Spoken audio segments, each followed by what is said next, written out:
As notícias na ERTE, edição de António Feliciano. A Câmara de Tomar e a Polícia de Segurança Pública continuam a discutir o enquadramento relativo à implementação de um sistema de videovigilância na cidade. 4 meses após a assinatura de um protocolo entre as duas entidades, nesta altura, por aquilo que a ERTE se apurou, estão em análise as questões técnicas, desde logo o número de câmaras a colocar e, claro, a respectiva localização. O objetivo é claro, a proteção da segurança de pessoas, animais e bens em locais públicos ou de acesso público e a prevenção da prática de factos qualificados pela lei como crimes em locais em que exista razoável risco da sua ocorrência, bem como o controle de tráfego de pessoas, animais e bens na circulação rodoviária. Este tema tem ganho um outro enquadramento com a recente onda de assaltos que ocorreu na cidade, sendo que a própria PSP, recorde-se, já deteve um homem de 35 anos suspeito de roubar mulheres com recurso a uma faca. Ainda assim, pelo menos até ao julgamento, o indivíduo estará em liberdade sob medida de apresentações periódicas às autoridades. E a Câmara de Tomar tem precisamente como prioridade a colocação de videovigilância no centro histórico, onde se irá incluir a chamada zona desportiva e ainda o Jardim do Mochão, entre outras artérias próximas. Já a PSP, por aquilo que também foi apurado pela nossa redação, também quer atenção redobrada nas entradas e saídas da cidade, locais estratégicos para perceber movimentações de quem possa estar ligado a atividades ilícitas. Não há, pois, uma data definida para que se chegue a um consenso, mas é desejo das duas partes que este processo mais técnico possa demorar o menos possível para que a videovigilância possa ser uma realidade em Tomar. A Albufeira de Castelo do Bode, que atravessa parte significativa do Médio Tejo, o Concelho de Tomar incluído, está com um armazenamento de 97% relativamente à sua capacidade total, sendo que em apenas 7 dias a Agência Portuguesa do Ambiente confirmou a subida de 8%. São efetivamente boas notícias, mais ainda se tiver em consideração que há um ano esse registro rondava os 90%. A chuva intensa dos últimos dias ajudou a compor uma realidade que se afigurava muito preocupante, tendo em consideração os níveis registados durante janeiro e fevereiro. No mapa da bacia hidrográfica do Tejo, há mesmo albufeiras que estão acima da capacidade, como acontece com Bolsã, com 107%, e Apertadura, com 101%. Por sua vez, Capinha, Cova do Viriato, Montargil, Magos e Santa Águeda estão com a capacidade total. Rádio ERTE, a primeira a informar.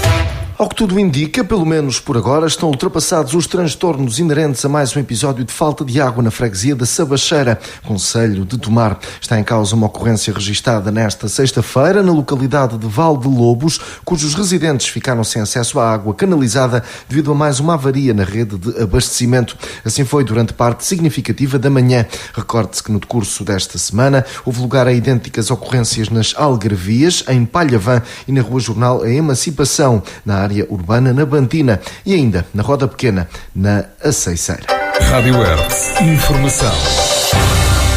A Escola Secundária Santa Maria do Olival, em Tomar, foi o palco para a realização de um simulacro de um acidente rodoviário, exercício marcado pela intervenção dos bombeiros do município de Tomar e que se inseriu no designado mês da Proteção Civil. Como seria de esperar, dezenas de alunos e de docentes e não docentes assistiram ao decurso dos trabalhos e puderam ver de perto a forma de atuação dos operacionais em situações onde o rápido socorro pode marcar a diferença entre a vida e a morte. A ERTE esteve na ESMO e falou com Carlos Pereira, segundo comandante dos bombeiros do município de Tomar, que enquadrou esta operação. No Corpo de Bombeiros do município de Tomar e dentro da Divisão de Proteção Civil e também do município, ao longo deste mês irão decorrer algumas atividades, tal como aquilo que aconteceu aqui.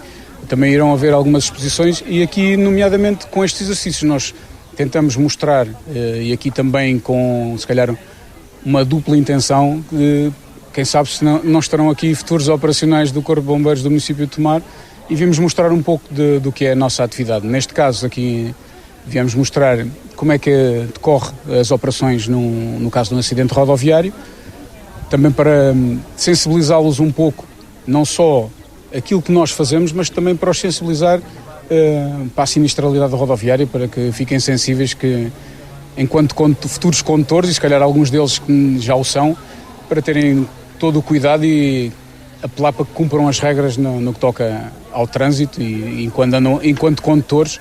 E depois a outra componente também, para verem tudo aquilo que os bombeiros fazem, Neste caso foi do acidente rodoviário, mas noutros exercícios que poderemos mostrar outras atividades, noutras áreas em que os bombeiros do Corpo de Bombeiros do município de Tomar intervêm.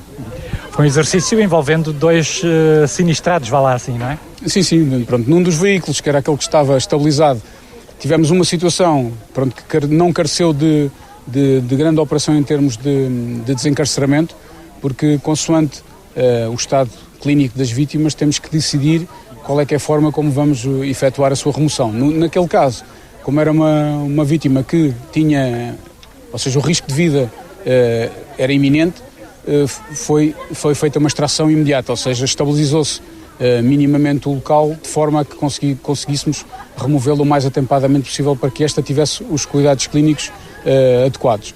No outro veículo, que estava tombado lateralmente, as condições da vítima já permitiam que a estabilização da mesma fosse com mais tempo, deu para que fossem feitas todas as operações para que conseguíssemos criar espaço em redor da mesma, para que depois conseguíssemos efetuar a sua extração controlada. Bombeiros do município de Tomar em simulacro de acidente rodoviário perante plateia composta por dezenas de alunos da Escola Secundária Santa Maria do Olival. Jorge Faria, presidente da Câmara do Entroncamento, voltou a direcionar elogios à forma eficaz como a Polícia de Segurança Pública tem respondido às necessidades do concelho. Em recente reunião entre o Executivo, o autarca respondia, desta forma, a observações levantadas por Rui Claudino, vereador do PSD, que recuou no tempo para pedir explicações sobre 2 episódios de desacatos que ocorreram nas imediações da Escola Rui de Andrade e ainda na Praça da República. O eleito social-democrata apontou mesmo para situações de violência. Há aqui 2 questões, infelizmente, sobre questões de insegurança que se verificaram no nosso concelho, aliás, diria mesmo de alguma violência. Foi o que se verificou na semana passada junto à Escola Dr. Rui de Andrade, alguns desacatos que se verificaram e que são condenáveis, são lamentáveis e que são condenáveis. E também alguns desacatos que se verificaram na Praça da República, portanto a praça frente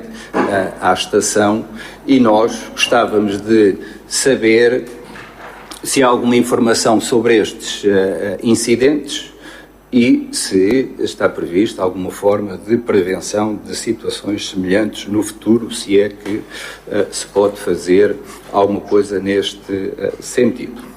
Jorge Faria confirmou um episódio entre 2 jovens que depois se alastrou a familiares, isto no exterior da mencionada escola, reforçando então que a PSP tem feito o seu trabalho, não obstante o reduzido número de efetivos que tem nesta altura. Houve de facto um dia um desacato entre miúdas, duas jovens, que depois se propagou para as famílias respectivas. A PSP foi chamada a intervir, fez o seu trabalho e fez bem e ficou sanado. Quanto à Praça da República, não tenho conhecimento em concreto da situação pontual que referiu, mas dizer-lhe que a polícia vai procurando intervir, enfim, e tem-o feito com muita eficácia, não obstante o número reduzido de efetivos, como sabem, que tem neste momento. É isso que eu lhe posso dizer. Jorge Faria, presidente da Câmara do Entroncamento, volta a elogiar o papel da PSP na resposta a recentes desacatos, referindo que tem feito o seu trabalho, não obstante o reduzido número de efetivos que tem neste momento. Rádio Hertz, a primeira a informar.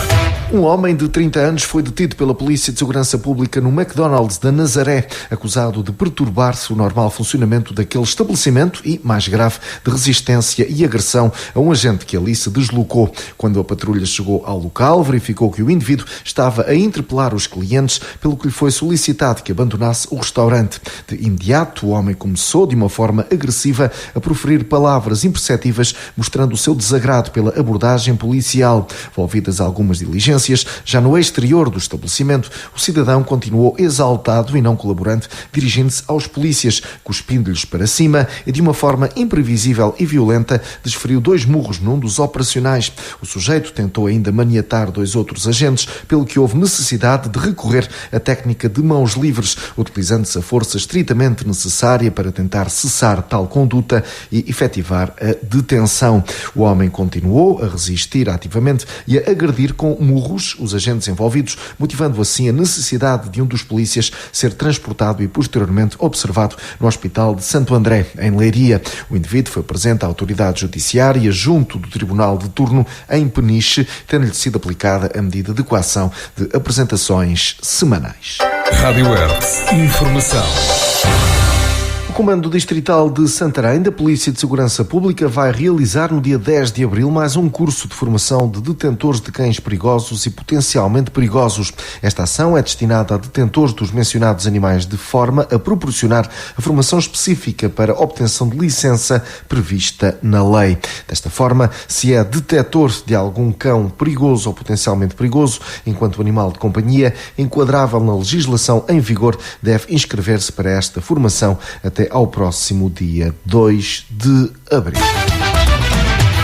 Uma das maiores cantoras dos anos 80, Samantha Fox, vai marcar presença em Tomar para um espetáculo ao vivo, inserido nas comemorações dos 10 anos da iniciativa Remember Pimpim. Será no dia 6 de julho, no Clube Caça Brava, na Aceiceira. A presença da cantora em Tomar foi anunciada por M. Graça, responsável pela organização do Remember Pimpim 2024, em conferência de imprensa de apresentação que teve lugar na estalagem de Santiria e onde a Hertz marcou presença.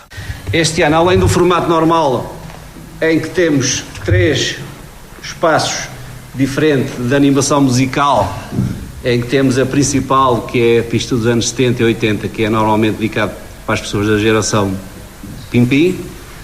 Temos um espaço dedicado à música dos anos 90, para o pessoal mais novo, que naquela fase de transição entre o Pimpim e o Index, mas que frequentavam também. Temos essa pista e temos um espaço dedicado à música ao vivo.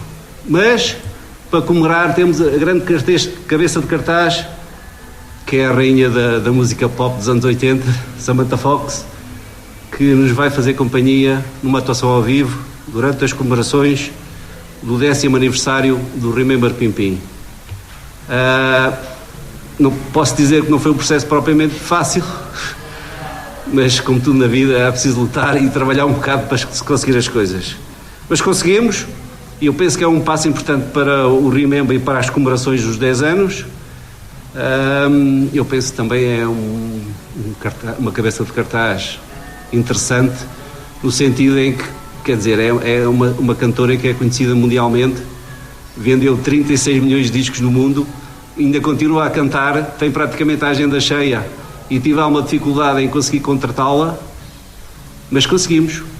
E Tomar vai estar muito bem representado e penso que é um passo importante não só para o evento, mas para a comunidade em geral. Nós optamos sempre por pessoas ligadas, estiveram ligadas ao Pimpim, passaram lá a música, que fazemos normalmente os cartazes com essas pessoas. E é o que está a acontecer este ano, e já o ano passado tínhamos apostado na pista dos anos 90, música dos anos 90, que é aquelas pessoas que normalmente ou estão a fazer a transição entre o Pimpim e o Index, e foi uma aposta ganha, funcionou muito bem e este ano vamos continuar a apostar. E temos também a música ao vivo, há pessoas que gostam de música ao vivo e o ano passado foi um exemplo disso, foi um espaço super animado, com pessoas que tiveram a noite todas a ouvir cantar e cantaram e dançaram juntamente com as pessoas que também normalmente atuam connosco, que é os fãs do rock, que também vão estar presentes. E penso que é um cartaz muito completo, tem muita variedade e que com certeza vai ser do agrado do geral. Remember Pimpim, edição de 2024, grande atração, Samantha Fox é presença confirmada. Rádio Hertz, a primeira a informar.